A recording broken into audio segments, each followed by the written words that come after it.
Hello everyone शांति पाठशाला को मु आपण मानंकु स्वागत जनाउछि। आजिकार एक नूतन वीडियो रे आमे आलोचना करिबा 10टी धाड़ी रे शीत ऋतु रचना।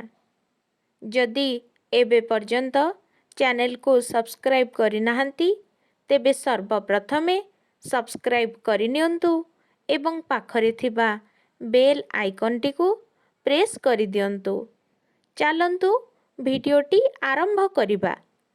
1 नंबर वर्षक 12 मास ओ 6टी ऋतु सेमानंक मध्यरु शीत ऋतु अन्यतम।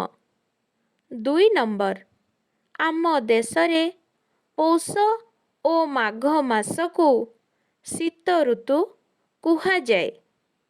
3 नंबर एही ऋतुरे उत्तर दिगरु ठंडा पवन प्रवाहित होई थाए।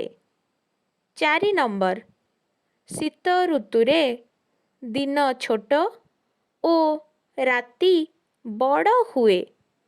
5 नंबर सकाळु सकाळु सबुज घास उपरे काकर बिंदु पड़ी मुक्ता परी शोभा पाए। 6 नंबर एही ऋतुरे धान अमल हुए ओ चाषी माने निज फसल को धान कियारीरु काटी निज घर को आणंती। 7 नंबर शीत ऋतुरे मटर फूलकोबी बंधाकोबी गाजर मूला बिलाती ओ साग इत्यादि पनीपरिबा मिली थाए। 8 नंबर गेंडू सेबती गोलाप जिनिया इत्यादि फूल मान एही ऋतुरे बाड़ी बगीचारे शोभा पाए।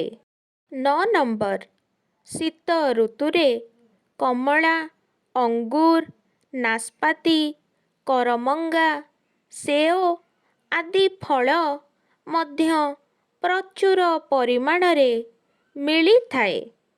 10 नंबर लोकमाने शीत दाउरू रक्षा पाइबा पाई गरम पोशाकर आश्रय नियंती। 11 नंबर एही ऋतुरे धनु संक्रांति मकर संक्रांति अग्नि उत्सव सांब दशमी सरस्वती पूजा आदि पर्व पर्बाणी पालित होई थाए।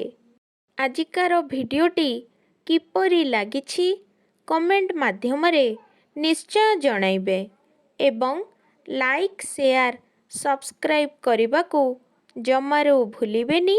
धन्यवाद।